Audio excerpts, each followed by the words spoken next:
제가 지난주에 매듭을 짓지 못한 부분이 있어서 먼저 서론적으로 이 문제를 풀이하면서 본문으로 들어가도록 하겠습니다.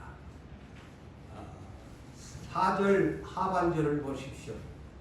4절 하반절을 보면은 24장로의 보좌에 대한 내용이 기록되어 있는데, 그들이 흰옷을 입고 머리에 금면류관을 썼다고 기록되고 있습니다. 이 문제를 앞으로 계시록 19장까지를 알려면 이분들에 대한 계시록에서 밝히고 있는 내용, 그래서 오늘 내용은 금면류관을 24장로님들이 쓰고 보좌에 앉았다고 했습니다. 그렇다면 금면류관, 영어로 골든 크라운이죠. 골든 크라운, 이를 머리에 쓴 분들이 있는데, 과연 금면류관은 누가 천상이가 썼을 것인가 대단히 중요하지 않습니까? 여러 개의 면류관이 있는데 면류관은 왕권을 상징합니다. 금면류관은 아무나 쓰는 것이 아니죠. 왕권을 상징하는 것임을 알아야 합니다. 그런데 24장로님들이 재림 예수가 오시기 전까지 이들이 천상낙원에서 금면류관을 쓰고 보좌에 앉았다. 제가 이미 여러분들의 이들은 아직 부활하지 아니하는 분들이죠. 이것을 놓치시면 안 돼요. 아직 그분들은 부활하신 장로님들이 아닙니다. 다만 부활하지 아니하고 천상에 구원을 받은 영혼들이라는 것을 명심하시면서 이 계시록을 들어야 혼란이 오지 않습니다. 주님이 오셔야만, 부활의 첫 열매는 오직 예수밖에 없어요. 그분들은 아직 부활하지 아니했다는 것을 성경에서 염두에 두시고 이 계시록을 한 단어 구절구절을 풀어가야, 다시 말씀을 드리지만 혼란이 없습니다. 그런데 이분들이 금관을 쓰고 보좌에 앉았더라. 지금 그분들은 천상에서 그렇게 24장로님들이 금면류관을 하나님 보좌에 좌우에 둘러 앉아서 이렇게 영광을 가지고 앉아 있습니다. 그런데 누가 또 이 금면류관을 쓰고 계시느냐 궁금하시지 않아요?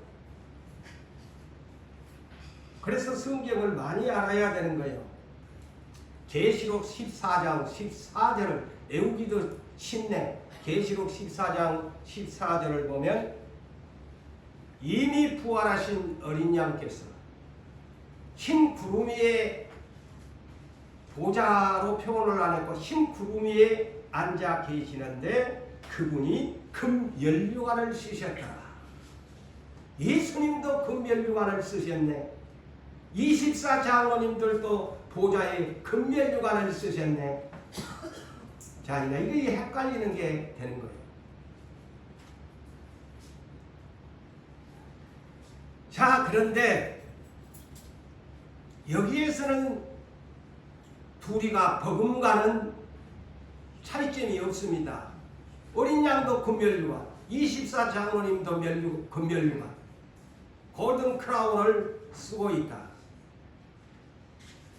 그런데 계시록 19장 12절과 16절을 참고해 보면은 예수님이 왜 금면류관을 쓴가를 저는 그렇게 풀이하고자 합니다.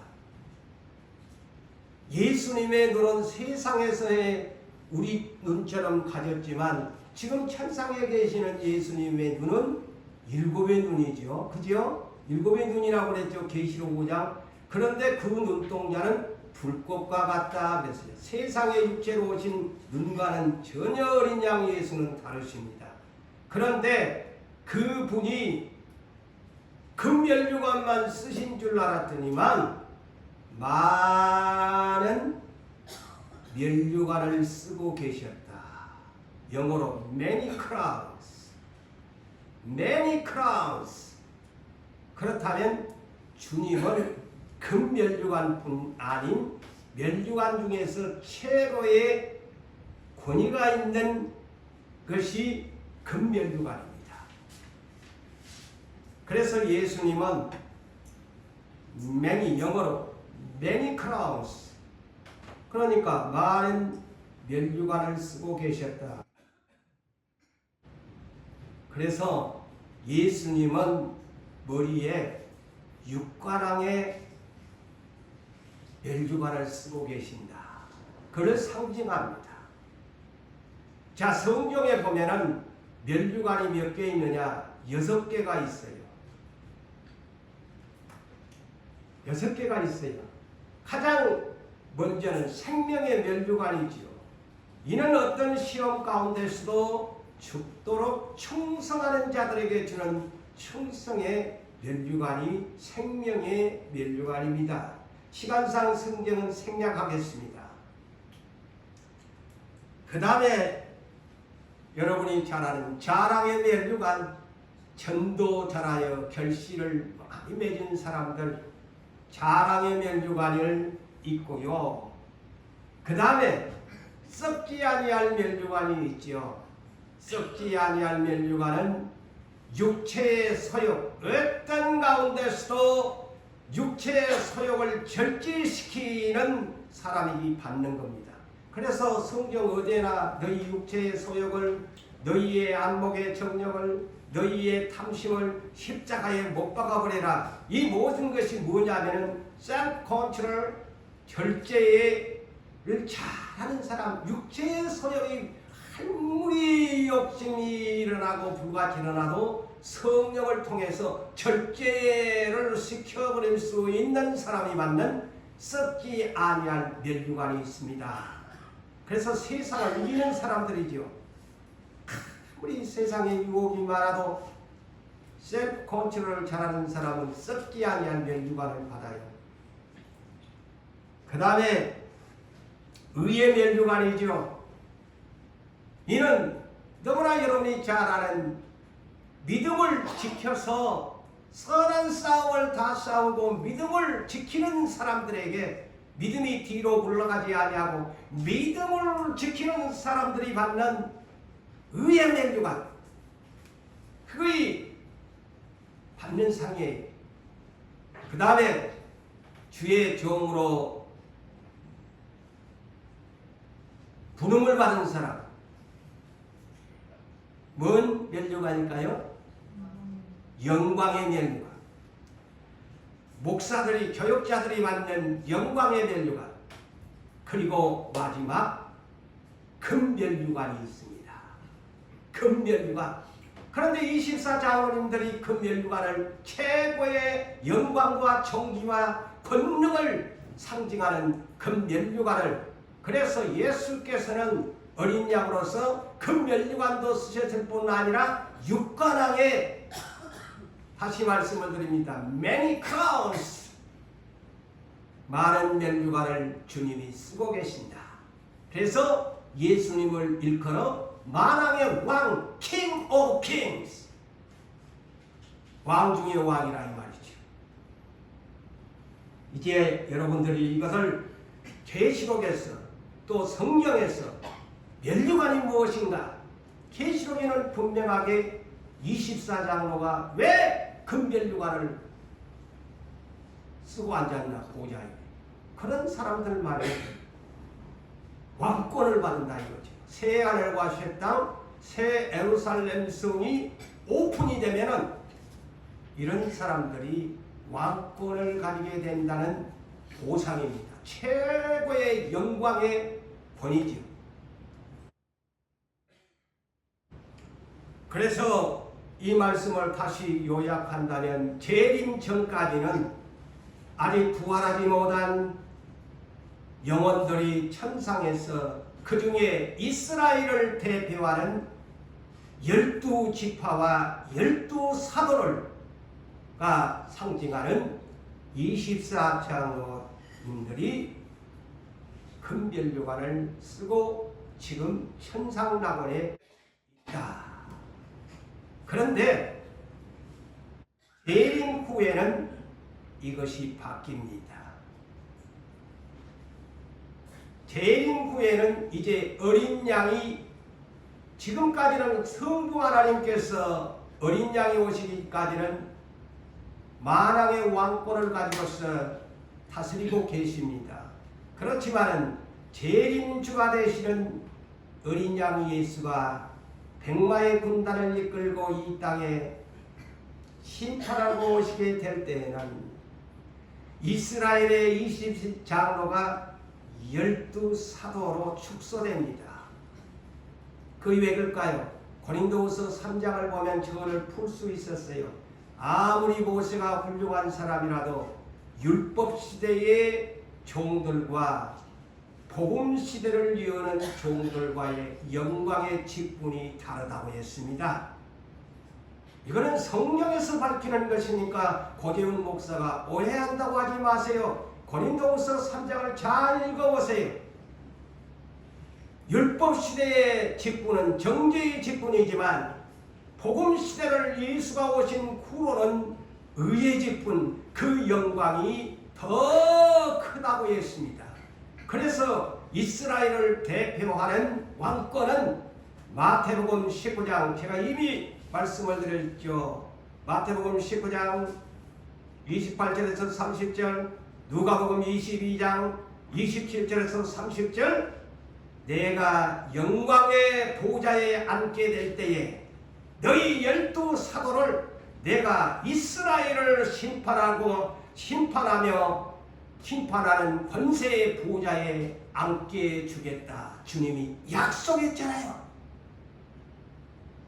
여러분, 제가 성경을 잘못 푼다고 착각하지 마세요. 그거의 주님의 은혜요, 선택이요. 누가 왜 나를 이렇게 했습니까? 할 수도 없는 거예요. 로마서 9장에 왜 나를 이렇게 만들었나? 원한다고 되는 것도 아니고 다름질지 않는다고 오는 것도 아니고 내가 긍휼을 베풀 자, 자비를 베풀 자에게 내가 한다고 그게 하나님 맹이라고 했어요. 피조물이 감히 창조주에게 어떻게 실문할 수 있느냐, 반문할 수 있느냐. 내가 내 맘대로 한다고, 내 뜻대로 한다고 로마서 9장에 기록되어 있기 때문입니다. 그래서 시대를 잘 타야 되고 마지막 짐승의 시대까지 살아남은 사람들이 순교하고 짐승의 표를 받지 아니한 사람들은 그 어마어마한 하나님의 유리바다 앞에서 천상에서 찬송을 부를 자격을 주고, 계시록 20장을 보면은 짐승의 표를 받지 아니하는 자들이 천년 왕권의 왕권을 누린다는 그이 하나님의 세운 계획이요, 하나님의 뜻이에요. 율법시대와 복음시대의 끝자락에 있는 사람들이 얼마나 하나님의 사랑을 받는다는 것을 아셔야 합니다. 그래서 씨를 뿌리는 자와 추수꾼의 제자들도 어떤 사람이야? 이스라엘을 추수하는 일꾼들이었잖아요. 자, 오늘 그렇다면 본문 6절로 갑시다. 제가 하나님 보호자에 대한 것을 전번주에 소개를 했습니다만 그 6절로부터 이제 시작해 봅시다. 하나님 보호자 앞에 수정과 같은 유리바다가 있다 그랬죠.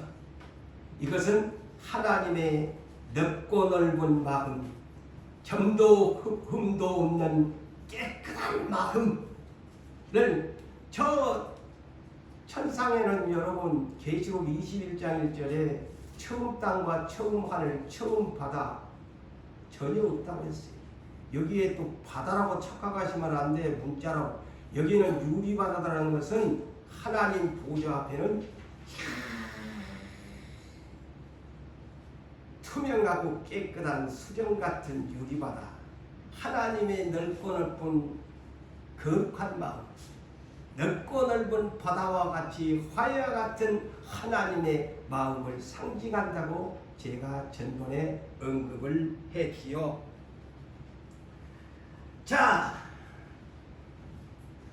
그렇다면 이제 하나님 보좌 주위에 네 생물이 이제 소개됩니다. 네 생물이 있는데 앞뒤에 눈들이 가득하다. 자, 우리는 상식적으로 생각할 때 사람들은 하나같이 각자가 눈이 두 개밖에 없어. 그것도 두 눈도 밝은 사람, 어두운 사람, 시력이 좋은 사람, 시력이 나쁜 사람으로 분류가 되는데, 아니 이 네 생물의 눈은 앞뒤에 달렸다 그랬어요. 우리 뒤에 눈 달린 사람 없지 않아요, 사람. 근데 천사는 앞에도 달렸고 뒤에도 달렸어. 그러니까 이 완전 전천후야. 앞뒤를 다 살필 수 있고 감찰할 수 있다는 천사의 눈이야. 우리하고는 비교할 수 없는 신비로운 눈이에요. 앞에도 달려. 근데 가득하대요. 가득하대요. 그리고 오늘 보면 8절을 보십시오. 그곳에만 눈이 달린 것이 아니고 8절을 보니까 네 생물 6날개가 달린 천사의 날개 안에는 날개의 안쪽에는 그것입니다. 날개의 표면 날개 양날개 쪽에가 눈이 가득하다. 참 희한한 존재지요. 우리 상식으로는 여가 눈이 달렸는데 여기도 앞뒤로 달렸는데 날개를 펴니까 6날개를 펴니까 양 날개 여기에가 눈들이 가득하다. 그러니까 이 천사는 온 천상에서부터 땅의 것을 다 하나님의 시무론권으로 볼 수 있다는 전천후의 눈이라는 말이에요. 이것을 상징적으로 사도 요한이 환상을 보면서 그것을 본 것 같아요. 그래서 아까도 소개했지만 예수님을 천상에 계시는 예수님은 지난날에는 이 땅에 오셨을 때에는 우리처럼 두 눈을 가지고 33년을 살다 가셨는데 천상에 계시는 예수님의 모습은 전혀 다른 모습이었잖아요. 계시록 1장 13절로부터 기록이 되어 있잖아요. 근데 예수님의 눈은 불꽃과 같다. 불꽃과 같은 눈이다. 계시록 1장 14절에 나와 있지. 불꽃과 같다. 응? 불꽃과 같다. 아까 계시록 19장 12절에도 예수님의 눈은 불꽃과 같다.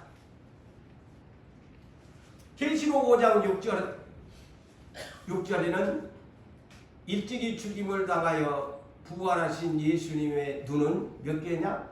7이다. 7이다. 완전한 뜻을 말하죠. 그런데 그 7의 눈이 무슨 눈이냐? 땅에 보내심을 받은 7의 영, 성령을 가리키는 것이다. 이렇게 계시록에서는 기록하고 있습니다.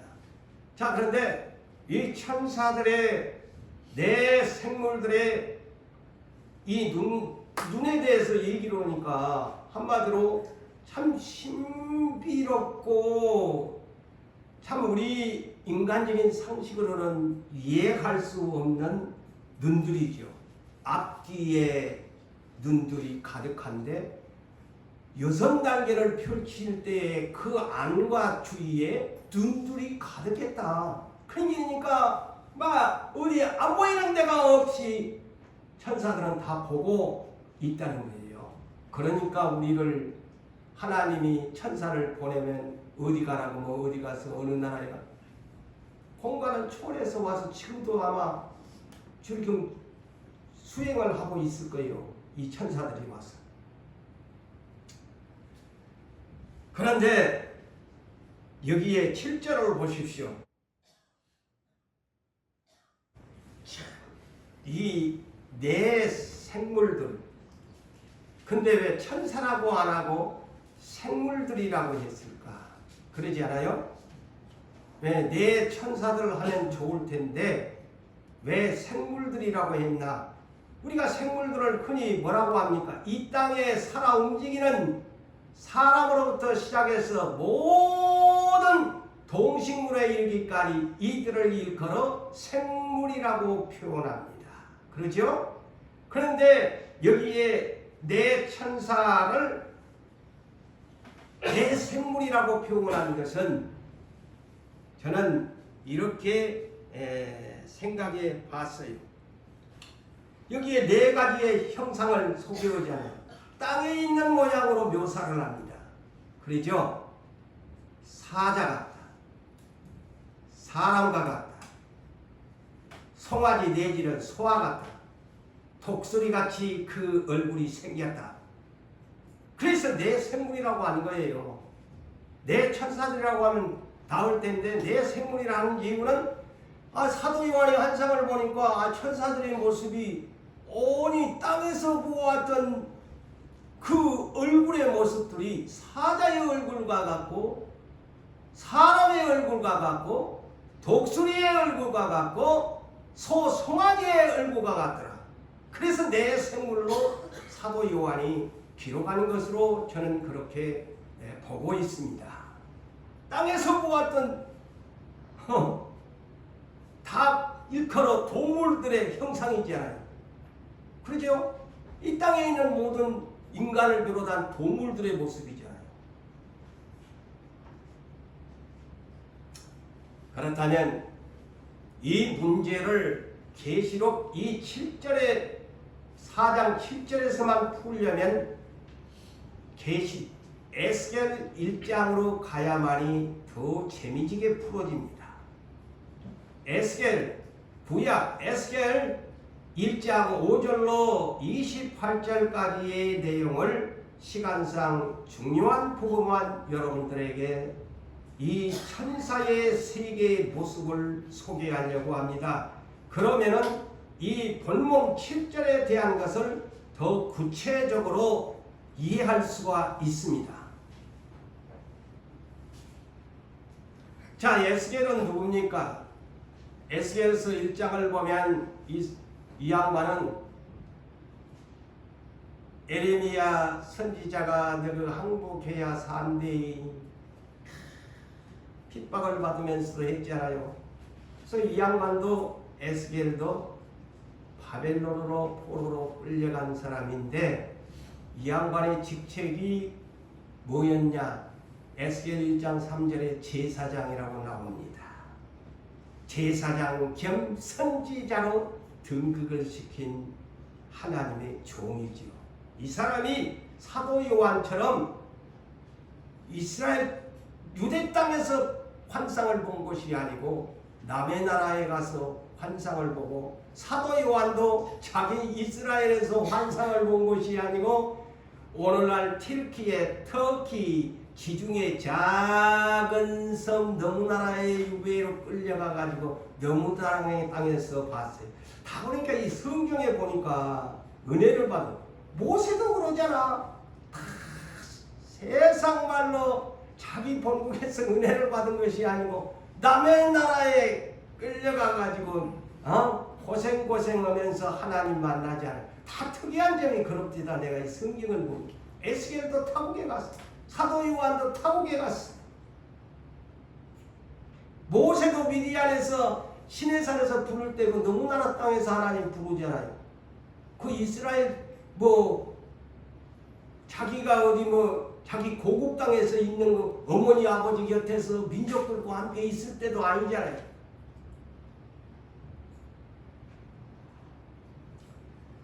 자, 에스겔 이곳에 에스겔 선지자가 환상을 보았는데 사도 요한은 먼저 기록한 것이 사자의 형상부터 소개했는데 에스겔은 사람부터 소개합니다. 사람의 형상. 그런데 구체적으로 더 나왔어요. 사도 요한보다도 더 구체적으로 보았습니다. 천사 한 명당 각각 희한하게 생겼어요. 앞면이 사람의 얼굴 모양이야. 앞면만. 그 다음에 이 오른쪽, 여러분의 오른쪽, 저는 여기네. 오른쪽은 사자의 얼굴 모양이야. 아니 이게 무슨 이야? 우리는 사람은 아니 여가 이거 코가 달렸고 여가 귀가 달렸고 여가 이 내쪽 귀가 달렸는데 아니 천사의 모습이 너무 해괴망측한 거야.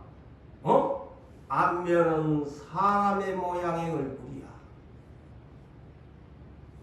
오른쪽의 면은 사자의 얼굴 모양이야. 이 천사가. 그 다음에 왼쪽 요면은 송아지 같이 생겼어. 얼굴이. 그리고 아까 뒤쪽에 눈들이 가득하다고 했는데 뒤쪽 면에 얼굴이 독수리 같이 생겼더라. 참 신기한 모습입니다. 사면이 제각기 다른 모습이에요. 사람, 다시 정리해서 말씀드리면 앞면은 사람 얼굴 같고 오른쪽 면은 사자의 얼굴과 같고 왼쪽에는 송아지 얼굴 같고 뒷꼭지는 뒤쪽 면은 독수리 같이 생겼네. 무슨 이런 얼굴이 다 있을까? 그래서 각각 사면이 다르게 생겼어요. 그러니까 우리가 상상하는 저 천상의 세계의 천사들, 우리 예수님 전부 이렇게만 생각하고 있잖아요. 전혀 근데 계시로가 아니잖아요. 머리는 양털과 같이 허옇고 눈은 불꽃과 같고 막 예수님의 모습이 막 발은 막 주석으로 빛난 주석관 노쇠의 발을 가지고 예수님은 전혀 상상할 수 없는 모습이야. 그래서 우리 육신의 생각을 내려놓고 이 성경을 풀어야 돼요.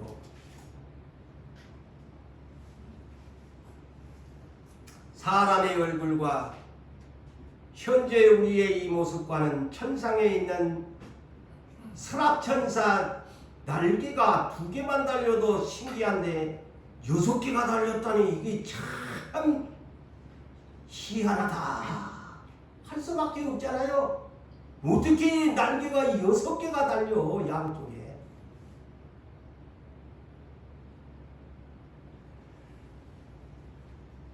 그런데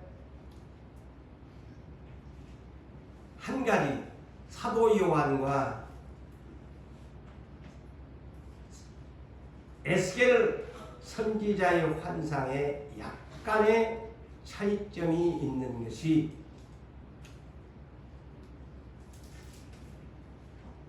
날개의 수가 다릅니다.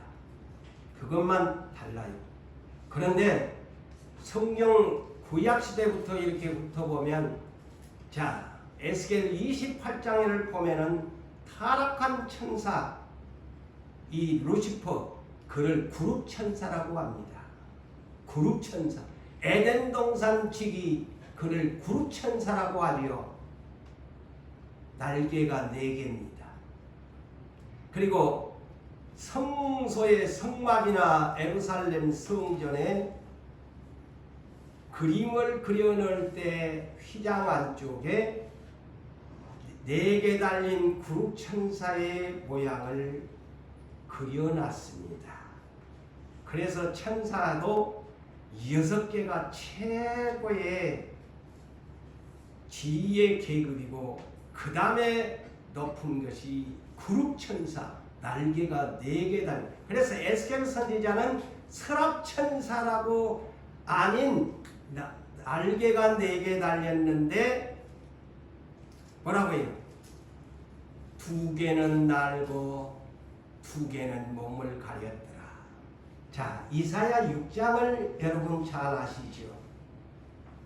자, 이사야가 환상을 기도 중에 보았을 때, 이사야가 소명을 받을 때에 여호와의 전에 끌리는 옷을 입은 보좌에 앉으신 여호와 하나님을 만나게 됐을 때에, 이때에 사도 요한이 보았던 스랍천사, 날개 6개 달린 천사를 보았어요. 그러니까 에스겔은 4개 달린 천사를 보아서 4개가 날개가 달렸더라고 에스겔은 기록됐어요. 그룹 천사를 본 것 같아 에스겔은. 그래서 이것의 차이점이다. 성경이 틀렸다 이렇게 하시면 안 돼요. 내가 그것을 강조하기 위해서 지금 설명하는 거예요. 자, 구약시대에도 이사야 대선지자는 6개 달린 스랍천사라고 소개합니다. 스랍천사. 이 네 생물이 뭐냐? 이름이 스랍천사다. 그래서 그들은 날개가 6개가 있어서 그게 이사야 6장에 그러잖아요. 2개는 날고 2개는 얼굴을 가리고 2 날개는 밑에 발을 가렸더라. 그렇죠? 근데 에스겔은 4개 달린 천사가 2개는 날고 2개는 몸을 가렸더라. 그렇게 약간의 차이. 그래서 이거는 천사를 본 것에 약간의 그룹 천사를 보았던 것 같고, 사도 요한과 이사야 선지자는 스랍 천사를 본 것의 차이점이다. 이렇게 여러분들이 이해하시면서 성경이 무엇이 이렇게 달러 그러지 말고 보는 환상에 보는 관점에서 이거 차이점이다. 이렇게 여러분이 아시면 되겠습니다.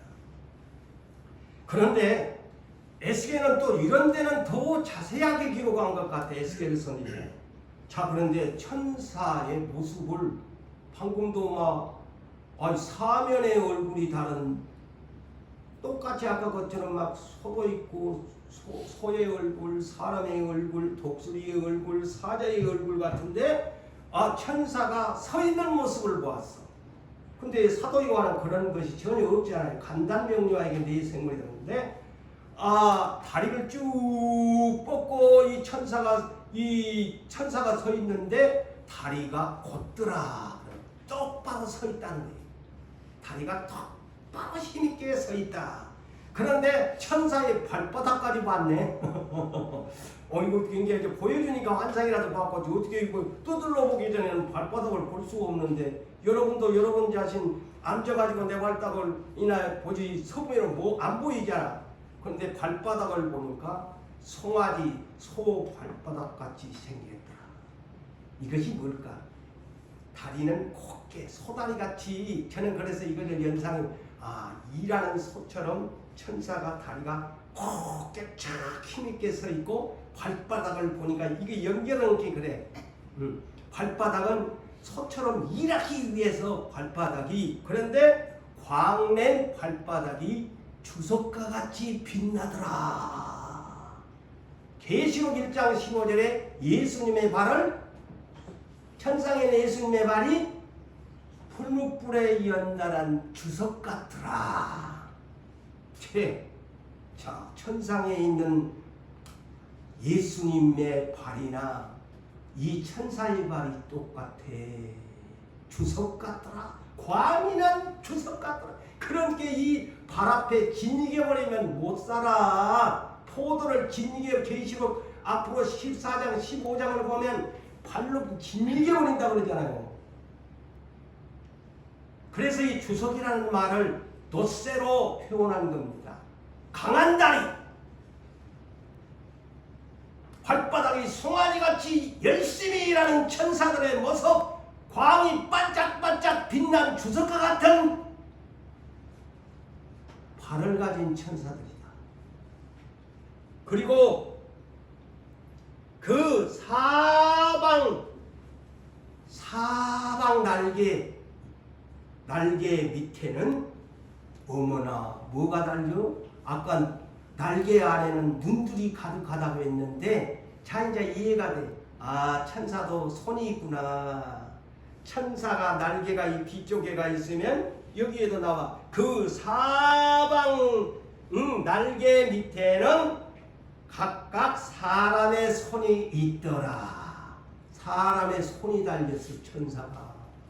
아이고 재미지네. 이제 알겠지. 뒤쪽으로는 날개가 6개 있어요. 앞으로는 손이. 왜 손이 있을까? 이래라고. 소처럼 힘있게 곱게 돛새 같은 발을 가지고 힘있게 일어나고 사람처럼 날개 밑에 달린 손이 이래라고 천사에게 이렇게 천천우의 모습으로 뒤에는 독수리, 오른쪽에는 사자, 왼쪽에는 소, 앞면에는 사람 다 갖춘 능력에 힘있는 천재들이란 말이에요. 아마 이런 설교 처음 들어봤을걸. 천사가 이렇게 생긴 거. 그런데 또 이 천사의 전체의 모습을 표현을 했는데 자 천사가 이렇게 이제 구체적으로 했으니까 천사의 전체적인 모습을 보니까 어떻게 했느냐. 활활 타오르는 숯불과 햇불 같은 모양이다. 그런데 숯불이 활활 타고 햇불이 막 활활 타는데 천사가 불덩이 같이 막 위아래로 오르락내리락 오르락내리락 오르락내리락 막 이 불덩이가 오르락내리락 오르락내리락 한마디로 천사를 보니까 불덩이 같이 오르락내리락 하는 거예요. 천사의 전체 모양 얼마나 신기합니까? 이 천사를 보니까 활활 타오르는 숯불 햇불과 같이 그것이 막 우아로 윙윙윙윙윙윙 우아로 막 하니까 이 천사만 보면 다 놀래 지급을 하지. 이렇게 생겼으니까.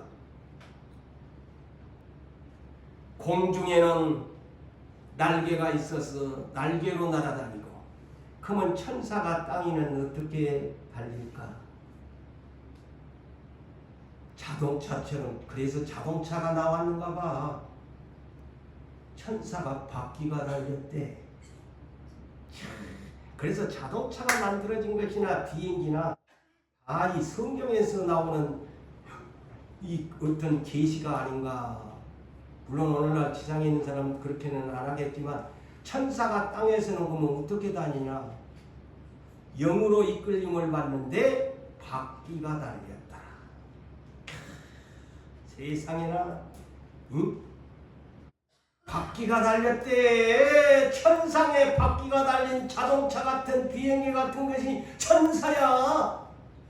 땅에는 날아다닐 때는 날개, 땅 위로 걸어다닐 때는 이 바퀴가 달려가지고 이 바퀴가 한 번 가고자 하면 천사가 가고 싶은 대로 돌이키지 않냐고 쫙 나간다고 기록합니다. 돌이키지 않냐고 자기의 행하는 길을 간다. 얼마나 빠른 속도로. 그런데 그 빠른 속도가 얼마냐? 번개가 왕래한 것 같더라. 번개불이 동에서 서쪽으로 번쩍인 것 같이 이 천사가 바퀴가 달려가고 동해 번쩍 서해 번쩍은 없지만은 표현을 하자면 번개같이 왕래하더라. 여기서 서울 뿅 하면 벌써 서울에 가붙다 이거지. 번개니까. 근데 우리는 막 열차 타고 뭐 타고 비행기 타고 그러는데 천사는 나 서울 가면 벌써 지금 서울에 도착한 거야. 번개 빵 치고 반짝어져. 천사가 그렇게 빨라. 놀랬죠? 천사가 이렇게 빨라. 번개처럼 빨라. 번개처럼 왕래하더라.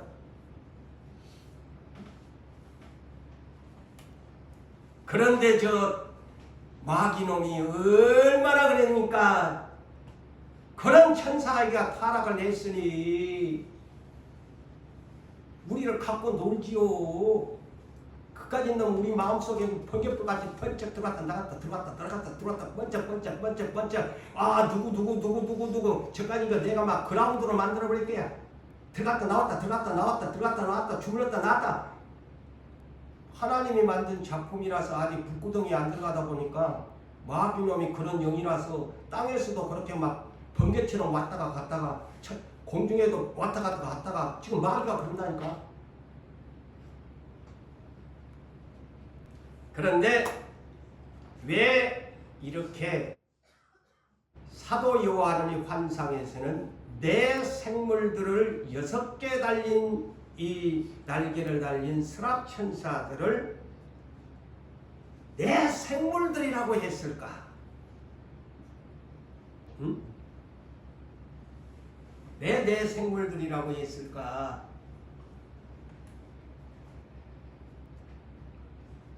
이 네 생물들은 가장 힘있는 피조물을 대표하는 상징물입니다.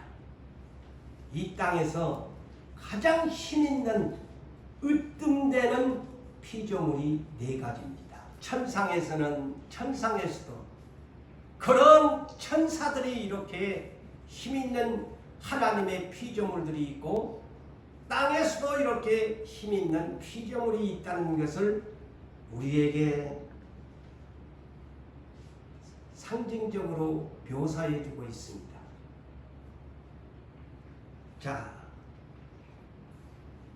사람이 가장 피조물 중에 으뜸이지요.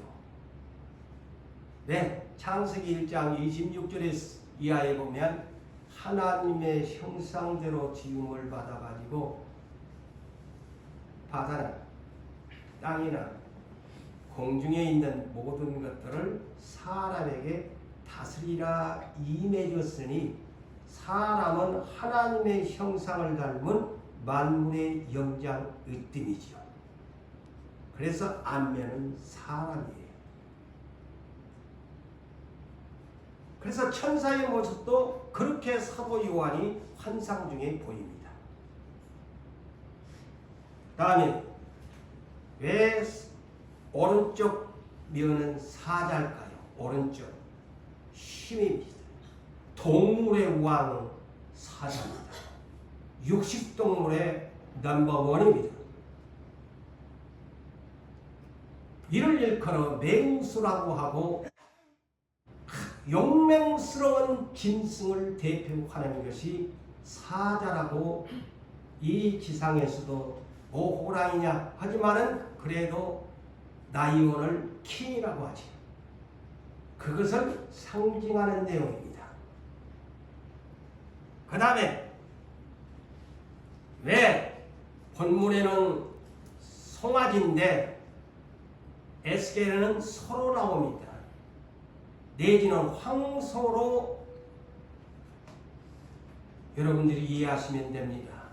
소 내지는 황소 송아지. 왜 왼쪽에 이 면은 손가? 이는 여러분들이 알아야 될 것이 소는 일꾼을 상징합니다.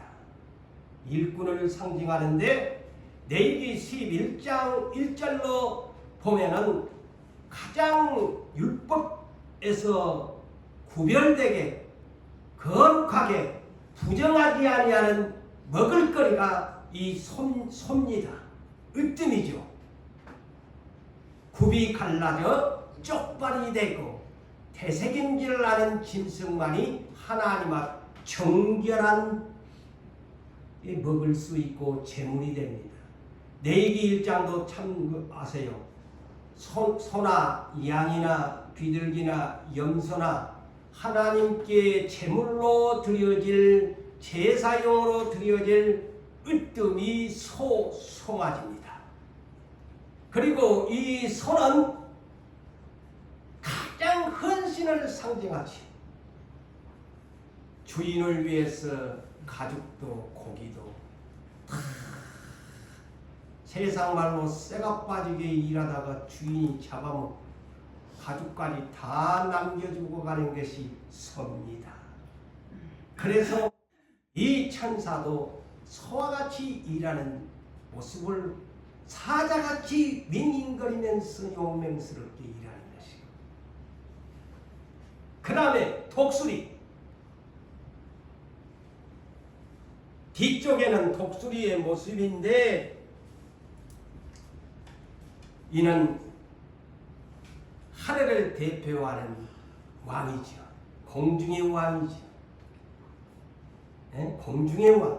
그래서 피조물 이 네 가지는 가장 피조물 중에 으뜸 있는 힘 있는 피조물들을 상징하는데 천사들도 그와 같은 힘이 있는 천사들이라는 것을 강조하는 내용인데 여러분 독수리의 시력이 여러분 눈이 요새 현대인들은 시력이 1만 돼도 대단히 밝은 눈이죠. 그런데 독수리는 사람의 시력의 4배 내지는 8배로 밝답니다. 그래서 공중에서 창공에서 밑을 내다보면 지새끼도 하강을 해서 잡아갑니다. 근데 천사의 눈이 이렇다는 거냐 독수리처럼 그것을 상징하는 내용으로 이해될 수가 있습니다. 그리고 이사야 40장 31절에 주를 앙몽하는 사람 올라가 어디로 창공을 상공을 그런데 어떤 힘을 주냐 새 힘을 주는데 독수리가 날개치며 올라갈 것이다. 천사는 날개가 있어서 창공을 나르는 그래서 독수리로 묘사되고 있습니다. 자 그렇다면 오늘 8절을 이제 9절을 봅시다. 자, 내 생물들이 무엇을 하고 있나 보니까 아니 그들이 밤낮 쉬지 않고 천상에는 여러분 밤이 없습니다. 밤이 없다고 계시록 21장에 기록되어 있어요. 밤낮 쉬지 않고 천국에도 낮도 있고 밤이 있는가 봐. 아까 또 유리바다가 있는 게 유리바다가 있는가 봐. 그렇게 이거는 상징적으로 묘사한 거예요. 밤낮 이거는 끊임없이 쉬지 않고 하나님을 거룩하다 찬송을 부른다고 했습니다. 아까도 그래 여러분들이 이사야 6장 1절에서 8절에도 이사야가 봤을 때도 그 스랍천사들이 쉬지 않고 거룩하다 그렇게 찬양을 했지요.